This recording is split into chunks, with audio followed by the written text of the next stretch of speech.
প্রিয় ছাত্রীরা, আশা করি তোমরা সবাই ভালো আছো। গত ক্লাসে তোমরা অনেকেই যে এই ক্লাসটি করেছ, তোমাদের মধ্যে অনেক রেগুলারিটি দেখা যাচ্ছে। এই বন্ধের সময়েও ঘরে বসে তোমরা পড়াশোনা এবং অন্যান্য সৃজনশীল কাজে তোমরা ব্যস্ত থাকবে আশা করি। আজকে রসায়ন প্রথম পত্রের ক্লাসে তোমাদেরকে স্বাগতম। আমি তোমাদের পড়াচ্ছিলাম তৃতীয় চ্যাপ্টারটি, মৌলের পর্যায়বৃত্ত ধর্ম, রাসায়নিক বন্ধন। আমি তোমাদেরকে এস, পি, ডি এবং এফ ব্লক মৌলগুলো সম্পর্কে তোমাদেরকে ধারণা দিয়েছি। এইবার আমরা চলে যাই যে পর্যায়বৃত্ত ধর্মগুলো কি কি, পিরিয়ডিক প্রপার্টিস। তোমরা জানো পর্যায় সারণীতে 118টি মৌল রয়েছে। এই 118টি মৌল 7টি পর্যায়ে এবং 18টি গ্রুপে সুবিন্যস্ত। এই যে নির্দিষ্ট বিরতির পরপর কোনো মৌলের ধর্মের যে পুনরাবৃত্তি ঘটে, এটাকেই বলা হয় পর্যায়বৃত্ত ধর্ম। যেমন তোমাদেরকে আমি আগেও বলেছি, প্রকৃতিতে যে ঋতুর আবির্ভাব, 10 মাস পর পর আমাদের প্রকৃতিতে যে এক একটি ঋতু আবর্তন ঘটে, 24 ঘন্টা পর পর এক একটা দিন আমরা পাই। এই নির্দিষ্ট ব্যবধানের পরপর এই ঘটনাগুলোকে আমরা পর্যায়বৃত্ত ঘটনা বলি।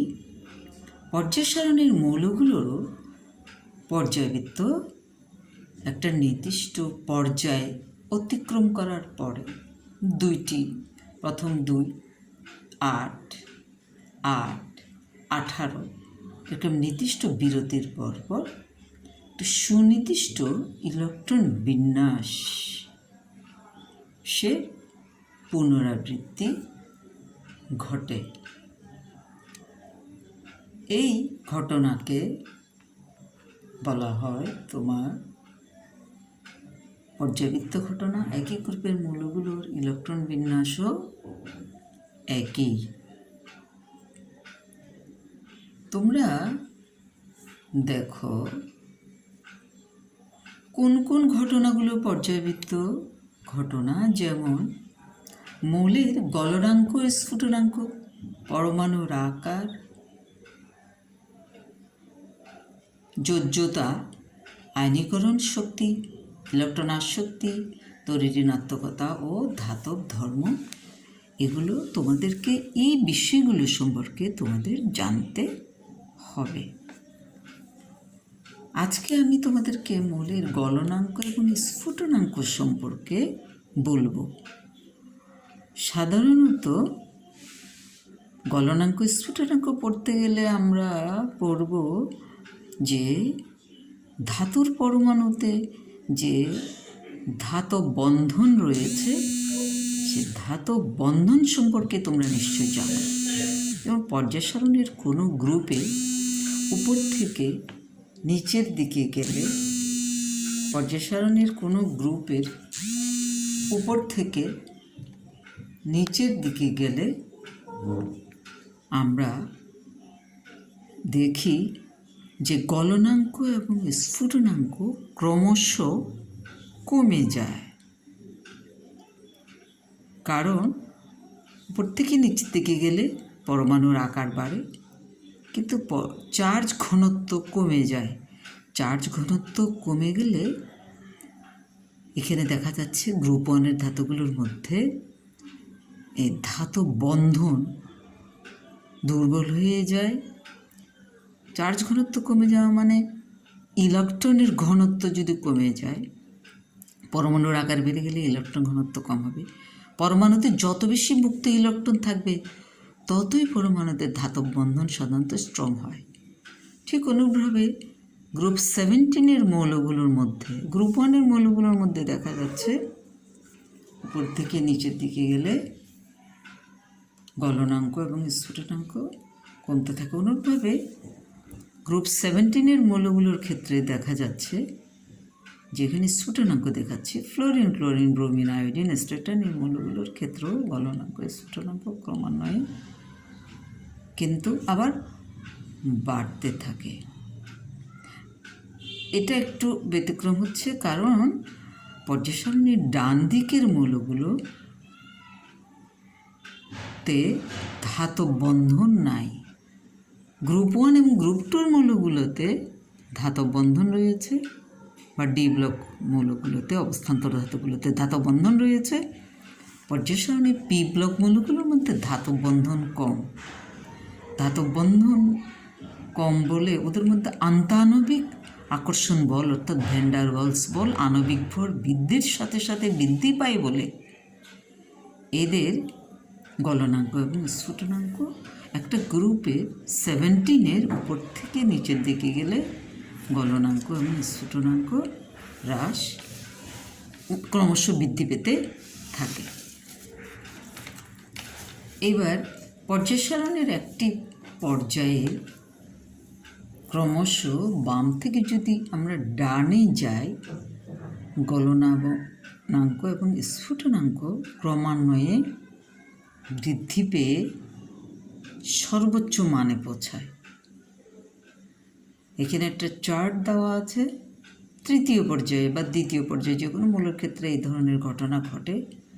প্রথমে গলনাঙ্ক এবং স্ফুটনাঙ্ক বৃদ্ধি পেতে থাকে, বৃদ্ধি পেয়ে আবার ক্রমান্বয়ে হ্রাস পেতে থাকে,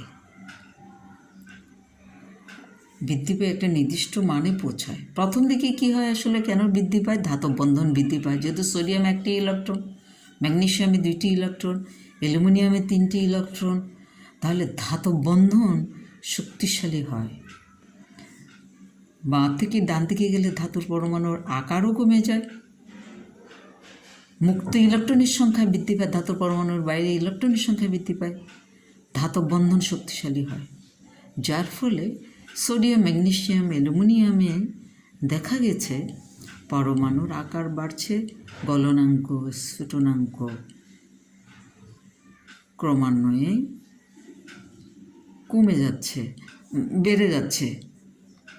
সিলিকনে গিয়ে দেখবে সিলিকনে সমযোজী বন্ধন, সিলিকনের অণুগুলো আসলে পরমাণুগুলো একটা ত্রিমাত্রিক কাঠামোর মধ্যে বিরাট আকার জায়ান্ট অণু গঠন করার আগেই পড়েছ। এই জন্য সিলিকনের কিন্তু গলনাঙ্ক স্ফুটনাঙ্ক অনেক বেশি। তারপরে ফসফরাসের অণুতে পিওর সমযোজী বন্ধন, এদের মধ্যে দুর্বল ভ্যান ডার ওয়ালস বল আছে। এই জন্য ফসফরাসের অণুতে ফসফরাসেরও দেখা যাচ্ছে গলনাঙ্ক অনেক কমে গেছে, এদের মধ্যে সমযোজী বন্ধন আছে বলে। তারপরে সালফার, ক্লোরিন এদের ক্ষেত্রেও একই রকম ক্লোরিনও সমযোজী বন্ধন আছে, এই জন্য এদের গলনাঙ্ক স্ফুটনাঙ্ক। ক্লোরিন তো গ্যাসীয় আণবিক অবস্থায় থাকে, পারমাণবিক 2টা পরমাণু মিলে একটা অণু গ্যাসীয় আকারে থাকে, এদেরও গলনাঙ্ক স্ফুটনাঙ্ক অনেক কম। তারপর আর্গন তো তোমরা জানো নিষ্ক্রিয় গ্যাস, এটা পরমাণু আকারে থাকে। আর্গন পরমাণু আকারে থাকে বলে আর্গনের মধ্যে আন্তঃপারমাণবিক আকর্ষণ অনেক নাই, মোটেই নাই। এই জন্য এদের গলনাঙ্ক স্ফুটনাঙ্ক অনেক কম। এরপরে দেখো ডি ব্লক মৌলগুলোর গলনাঙ্ক এবং স্ফুটনাঙ্ক বা অবস্থান্তর মৌলগুলোর গলনাঙ্ক স্ফুটনাঙ্ক কেমন হয়, এখানে একটা গ্রাফ আকারে দেখানো যাচ্ছে যে এক্স এক্সিস বরাবর পারমাণবিক সংখ্যা বসাচ্ছি 21 থেকে 30, 3 ডি ব্লক মৌলগুলো, এবং ওয়াই অ্যাক্সিস বরাবর গলনাঙ্ক প্লট করা হয়েছে। দেখা গেছে, এটা একটু পরীক্ষালব্ধ ফলাফল, 21 থেকে 30 পর্যন্ত প্রথম ডি ব্লক মৌলের ক্ষেত্রে 21 থেকে ক্রমান্বয়ে যে 23-এ দেখো গলনাঙ্ক বেড়ে গেছে, কারণ মুক্ত ইলেকট্রনের সংখ্যা বাড়ছে, ধাতব বন্ধন স্ট্রং হচ্ছে। তারপরে D4 এবং D5-এ স্ফুটনাঙ্ক কমে যাচ্ছে, কারণ D5 24 এবং ক্রোমিয়াম এবং ম্যাঙ্গানিজে D5 ইলেকট্রন বিন্যাস রয়েছে, এটাকে বলা হয় স্থিতিশীল ইলেকট্রন বিন্যাস। এরা ধাতব বন্ধনে এই ইলেকট্রনগুলো কমই অংশগ্রহণ করে, এই জন্য এই ধাতুগুলোর মধ্যে দুর্বল আকর্ষণ বল আছে, এই জন্য এদের গলনাঙ্কের স্ফুটনাঙ্ক কমে যায়। আবার 26, 27, 28-এর দিকে আবার গলনাঙ্কের স্ফুটনাঙ্ক বাড়তে থাকে, কারণ তখন আবার মুক্ত ইলেকট্রনের সংখ্যা বাড়ে, ধাতব বন্ধন আবার শক্তিশালী হয়। আবার 29, 30-এ এসে দেখা গেছে এদের মুক্ত ইলেকট্রন D10 ইলেকট্রন বিন্যাস, স্থায়ী ইলেকট্রন বিন্যাসে মুক্ত ইলেকট্রন নাই, এর জন্য এদের ধাতব বন্ধন দুর্বল বলে এদের গলনাঙ্কের স্ফুটনাঙ্ক অনেক কম হয় ডি ব্লক মৌলের ক্ষেত্রে। তাহলে তোমাদের গলনাঙ্ক এবং স্ফুটনাঙ্ক সম্বন্ধে তোমাদের একটু ধারণা হয়েছে, তোমরা বারবার বই পড়ে এগুলো প্র্যাকটিস করবে। এইবার দেখো আরেকটি ধর্ম, যেমন পরমাণুর আকার, একটি পর্যাবৃত্ত ধর্ম। পরমাণুর আকার সাধারণত কোনো পরমাণুর নিউক্লিয়াস থেকে সর্ববহিস্থ শক্তি স্তরের যে দূরত্ব, তাকেই বলা হয় মৌলের পারমাণবিক আকার। পারমাণবিক সংখ্যা বৃদ্ধির সাথে সাথে কোনো মৌলের পরমাণুতে বিভিন্ন শক্তি স্তরে ইলেকট্রন বৃদ্ধি পেতে থাকে। এই ইলেকট্রন হয় একই শক্তি স্তরও বাড়তে পারে বা নতুন নতুন স্তরও যোগ হতে পারে। যদি একই স্তরে, যেমন পর্যায় সারণীর বাঁ দিক থেকে ডান দিকে গেলে দেখা যাবে, একই স্তরে যদি ইলেকট্রন প্রবেশ করে, তখন নিউক্লিয়াস থেকে সর্ববহিস্থ শক্তি স্তরের দূরত্ব হ্রাস পায়, পরমাণু আকার কমে যায়। একই স্তরে যখন ইলেকট্রন প্রবেশ করে, পর্যায় বাম থেকে ডানে শক্তি স্তর একই থাকে, কিন্তু প্রোটনের পরিমাণ বেশি থাকে বলে নিউক্লিয়াসে প্রোটনের সংখ্যা বৃদ্ধি পেলে পরমাণু আকার কমে যায়। তাহলে নিউক্লিয়াস থেকে বহিঃস্তরের দূরত্ব কমে যায়। আর যদি ইলেকট্রন নতুন শক্তি স্তরে প্রবেশ করে, যেমন নিউক্লিয়াসের বাইরে 1 নম্বর, 2 নম্বর, 3 নম্বর, 4 নম্বর শক্তি স্তর, নতুন শক্তি স্তরে যদি ইলেকট্রন যোগ হয়, তখন কিন্তু নিউক্লিয়াস থেকে সর্ববহিস্থ শক্তি স্তরের দূরত্ব আবার বৃদ্ধি পায়। তাহলে দেখা যায় পর্যায় সারণী একই পর্যায়ে বাঁ থেকে ডান দিকে গেলে পারমাণবিক সংখ্যা বাড়ে, নিউক্লিয়াসের প্রোটন সংখ্যা বাড়ে, অর্থাৎ পজিটিভ চার্জ বাড়ে, কিন্তু ইলেকট্রনের শক্তি স্তর তো বাড়ে না, তখন পরমাণুর আকার হ্রাস পায়। বাইরের স্তরে ইলেকট্রনগুলোকে তাহলে নিউক্লিয়াস বেশি শক্তির বলে আকর্ষণ করে, এই জন্য বাইরের শক্তি স্তরটা নিউক্লিয়াসের নিকটে চলে আসে, অর্থাৎ পরমাণুর আকার কমে যায়। যেমন পর্যায় সারণীর কোনো একটি, তাহলে পরমাণুর আকার কীভাবে পরিবর্তন হয় সেটা দেখেছ। তাহলে তোমরা দ্বিতীয় পর্যায়ে, তৃতীয় পর্যায়ে মৌলগুলোর পারমাণবিক ব্যাসার্ধ দেখলে বুঝতে পারবে। যখন এখানে দ্বিতীয় পর্যায়টি দেখানো হয়েছে, লিথিয়াম থেকে শুরু করে ফ্লোরিন পর্যন্ত পরমাণুর আকার, এখানে দেখো লিথিয়ামের 0.125 ন্যানোমিটার পারমাণবিক ব্যাসার্ধ, এখানে ইলেকট্রনের সংখ্যা দেখা হয়েছে 21, পরমাণুর আকারটাও দেখানো হয়েছে। বেরিলিয়ামে দেখো, বেরিলিয়ামে পরমাণুর আকার আরও কমে গেছে, তার বাইরে ইলেকট্রন সংখ্যা 2, পরমাণুতে ইলেকট্রন সংখ্যা 2 2, দুটি শক্তি স্তর রয়েছে, আকার একটু ছোট হয়ে গেছে 0.089। বোরনে আরও আকার কমে গেছে, বোরনের ইলেকট্রন সংখ্যা 2 এবং 3, দুটি শক্তি স্তর। ইলেকট্রনের এই পরমাণুর পারমাণবিক ব্যাসার্ধ অনেক কমে গেছে।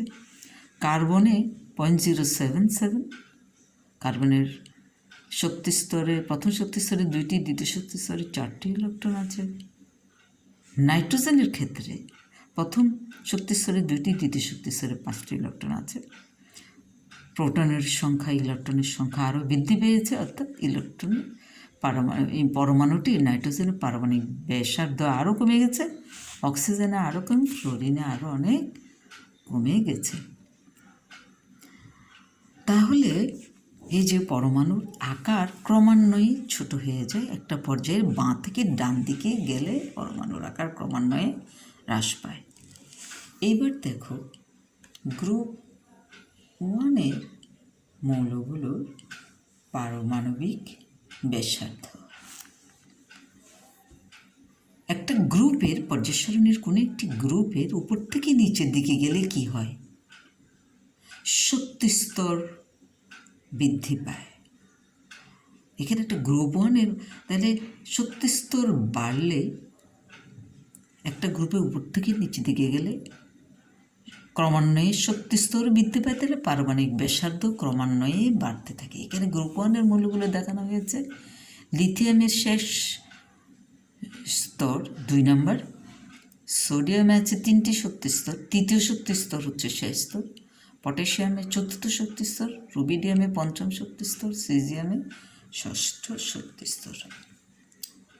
পারমাণবিক ব্যাসার্ধ ক্রমান্বয়ে, তাহলে শক্তি স্তর বাড়ার সাথে সাথে পারমাণবিক ব্যাসার্ধ বেড়ে যাচ্ছে। এরপরে দেখো গ্রুপ 17, এটা গ্রুপ 7 না, এটা গ্রুপ 17 মৌল হবে। গ্রুপ 17 মৌলগুলোর ক্ষেত্রে গ্রুপ 17, গ্রুপ 17, এখানে গ্রুপ 17 মৌলগুলোর ক্ষেত্রে এটা গ্রুপ 17 হবে। গ্রুপ 17 মৌলগুলোর ক্ষেত্রে দেখা গেছে যে পরমাণুর একটা গ্রুপের উপর থেকে নিচের দিকে গেলে পারমাণুর ব্যাসার্ধ ক্রমান্বয়ে বেড়ে যাচ্ছে। ঠিক অনুরূপভাবে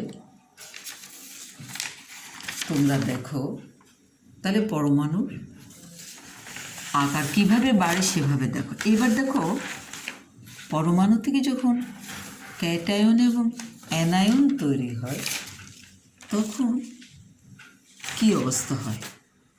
পরমাণুর বাইরের শক্তি স্তর থেকে যদি ইলেকট্রন চলে যায় তখন আমরা ক্যাটায়ন বা এত ধনাত্মক চার্জ উৎপন্ন হয়। পরমাণুর বাইরের স্তর থেকে ইলেকট্রন চলে গেলে ধনাত্মক চার্জ উৎপন্ন হয়, আর পরমাণুতে যখন ইলেকট্রন যোগ হয় তখন আমরা জানি ঋণাত্মক আয়ন গঠন করে।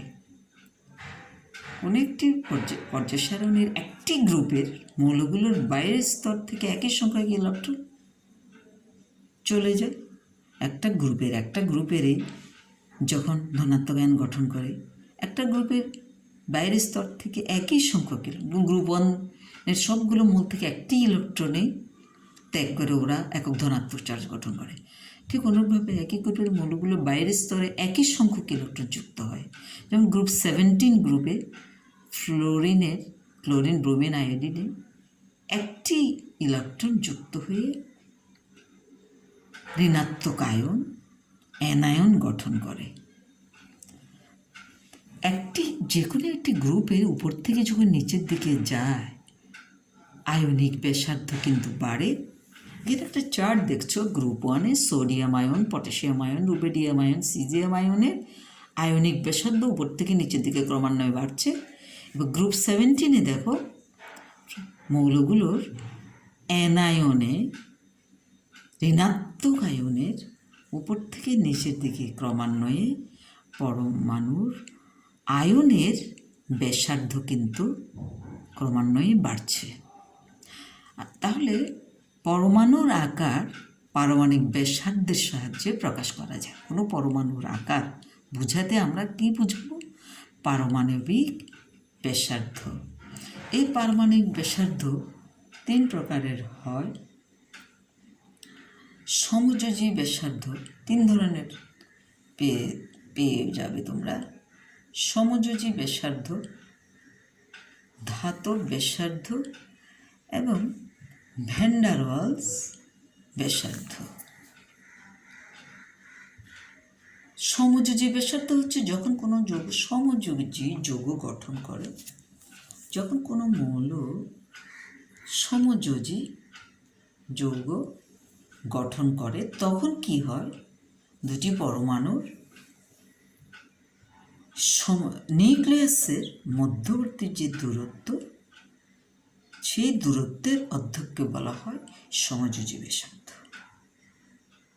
ধাতব ব্যাসার্ধ, যখন ধাতব বন্ধন থাকে, সোডিয়াম বিভিন্ন ধাতব পরমাণুতে যে ধাতব পরমাণুর দুটি পরমাণুর ধাতব ক্যালাস আকারে যখন থাকে, দুটি ধাতব পরমাণুর কেন্দ্র বরাবর নিউক্লিয়াসের যে দূরত্বের এই অর্ধকে বলে ধাতব ব্যাসার্ধ। ভ্যান ডার ওয়ালস ব্যাসার্ধ হচ্ছে, তোমরা পড়বে যখন অণু সমযোজী বন্ধনে আবদ্ধ অণুগুলোর মধ্যে ভ্যান ডার ওয়ালস আকর্ষণ বল থাকে, তখন এই দুইটি অণুর নিউক্লিয়াসের আণবিক নিউক্লিয়াসের মধ্যবর্তী যে দূরত্ব, দুইটি অণু, এখানে একটা হাইড্রোজেন অণু বা এখানে একটা ক্লোরিন অণু, এখানে একটা ক্লোরিন অণু, মধ্যকার যে ভ্যান ডার ওয়ালস আকর্ষণ বল, তাদের যে দূরত্ব, এই নিউক্লিয়াসের অর্ধেক দূরত্বকে বলা হয় ভ্যান ডার ওয়ালস ব্যাসার্ধ। তাহলে ক্যাটায়ন এবং অ্যানায়ন পারমাণবিক ব্যাসার্ধ সম্বন্ধে তোমরা জেনেছ।